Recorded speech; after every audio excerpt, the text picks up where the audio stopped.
Olá, sétimo ano. Tudo bem por aí? Como é que vocês estão de quarentena? Por aqui tá tudo tranquilo. E agora com a gente voltando a ter aulas, voltando a ter uma rotina, fica tudo melhor, né?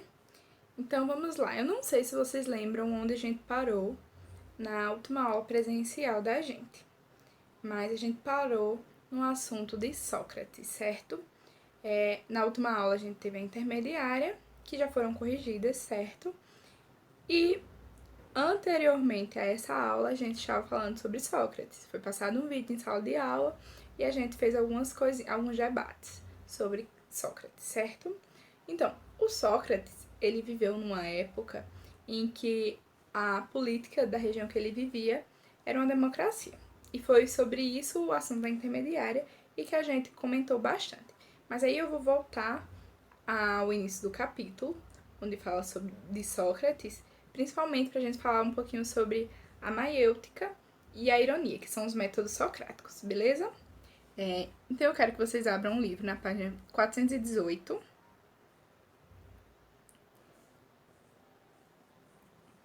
E aí a gente vai ter essa página aqui. O diálogo com todos, a filosofia de Sócrates. No capítulo anterior, nós estudamos o método filosófico adotado pelos sofistas. Vamos relembrar um pouquinho o método sofistas antes de continuarmos com Sócrates. Os filósofos sofistas eram aqueles que tinham a arte do discurso e que acreditavam que não tinha uma verdade absoluta, que tudo dependia de como era conquistado e como a gente conseguia, se a gente conseguia ganhar um debate ou não, e aquilo se tornaria real. Como uma coisa que hoje a gente coloca que é uma coisa que os advogados fazem bastante, né? Muitos dos advogados não estão interessados em quem está certo e quem está errado. Eles estão interessados em ganhar a causa para o seu cliente não ser preso ou para o seu cliente mostrar que o outro está errado, enfim. E os filósofos sofistas tinham isso. Eles não se importavam com o real, certo? Eles se importavam com quem ganhava o debate e quem ganhasse o debate aquilo se tornaria a realidade, certo? Vamos lá.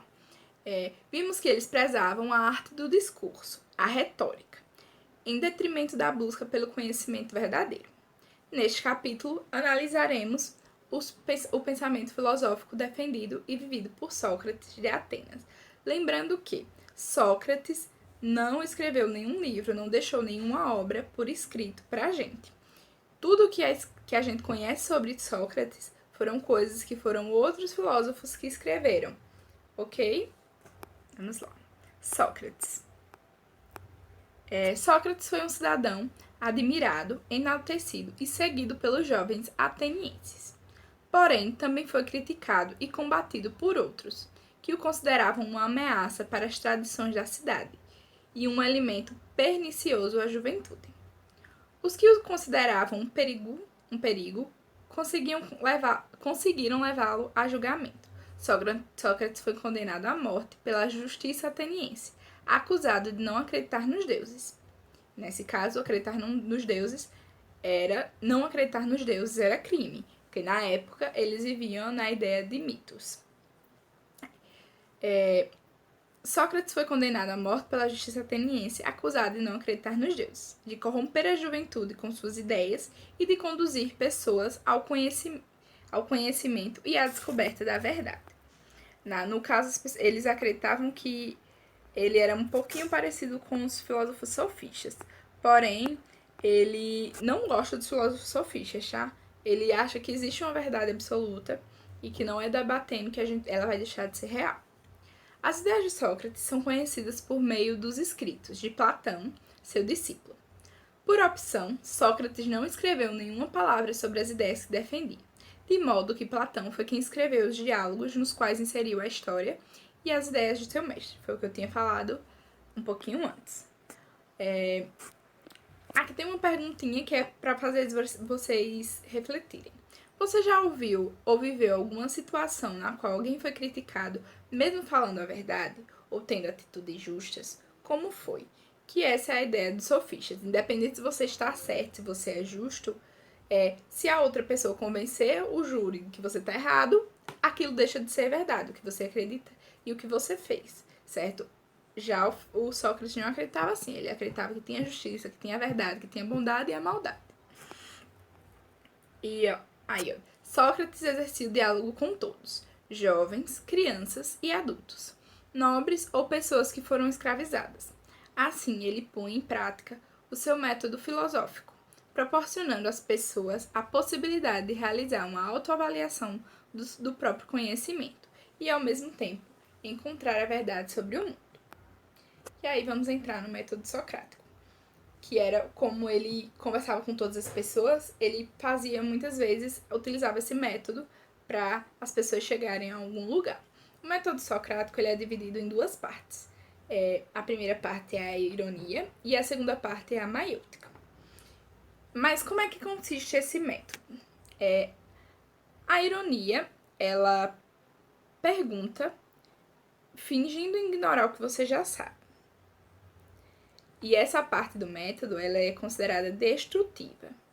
Porque enquanto as perguntas vão surgindo, as certezas de quem está sendo perguntado, elas vão se desmontando, até que a gente reconheça a nossa própria ignorância. A segunda fase do método, ela é o construir. Como assim?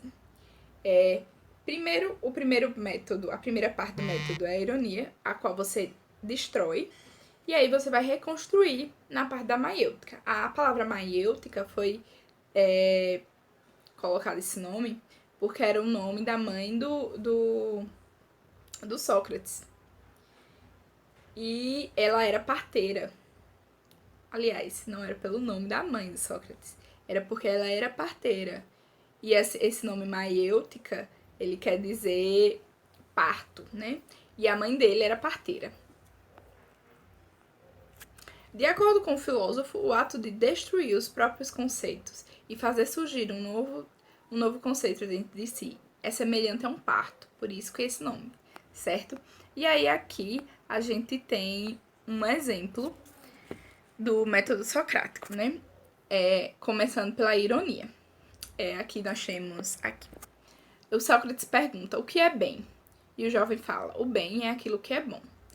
O Sócrates pergunta novamente, mas aquilo que é bom para você é bom para mim também?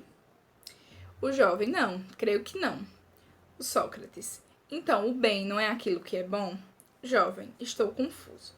Essa primeira parte dá para perceber que ele está destruindo o que a gente acha que sabe. O jovem, nesse caso, acredita saber o que é o bem. Mas, de acordo com as perguntas que o Sócrates vai fazendo, ele reconhece que ele não sabe o que é o bem e ele fica confuso. A segunda parte, que é a maiêutica, o Sócrates continua, depois que o jovem fala que está confuso.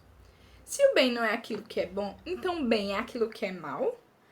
O jovem fala, não, certamente que não, eu não disse isso.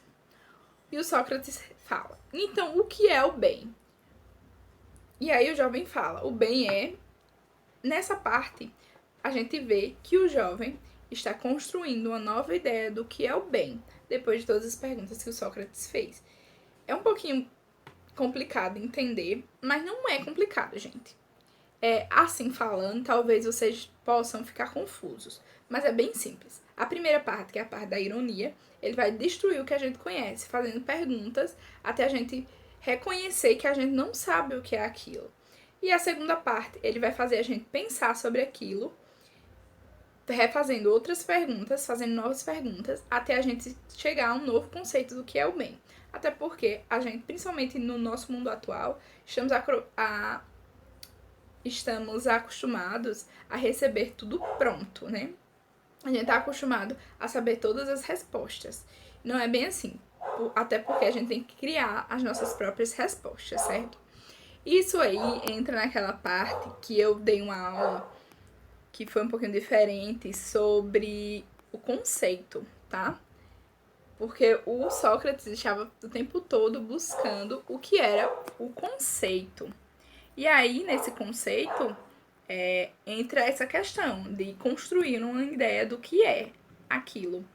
Por exemplo, a gente, nessa atividade que eu tô falando, foi a atividade que eu coloquei algumas palavras no quadro e a gente olhou no dicionário o que significava aquela palavra e depois a gente criou o nosso próprio conceito daquela palavra, o que a gente acreditava que aquela palavra queria dizer, né? Que aí isso é até, no livro, eu acredito que seja a busca pelo conceito. Isso, a busca pelo conceito, que é na página 422. Deixa eu colocar aqui a página 422, pra gente olhar essa busca pelo conceito, que foi nessa ideia que eu fiz aquela aula do dicionário. E aí também, ele acredita que tudo tem um conceito, tudo tem uma origem e tem a origem real das coisas, né? Deixa eu botar aqui na página 422.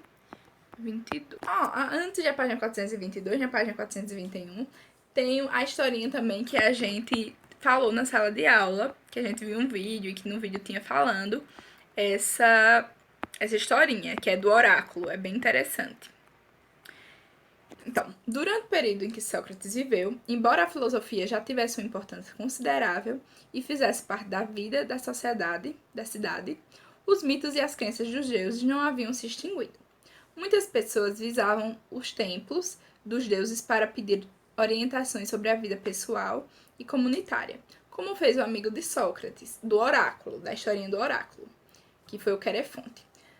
Conforme você estudou, o deslocamento do pensamento mitológico para o uso da razão não aconteceu como em um milagre, de uma hora para outra, mas foi devagar, processual, de modo que em muitos momentos a filosofia e o mito conviveram juntos em Atenas e em outras cidades da Grécia. Tanto é que nesse período, antes de Sócrates, nós temos os filósofos pré-socráticos, né? Que foram os filósofos antes de Sócrates, como o nome já diz, pré-socráticos. Esses filósofos também são conhecidos como os filósofos da natureza. E eles acreditavam que na origem das coisas tinha vindo de um elemento da natureza. E aí cada filósofo tem a sua arquê. Tem os filósofos que acreditam que são muitos arquês, que são os filósofos pluralistas, e tem os filósofos monistas, que acreditam que tudo veio de um só lugar, certo?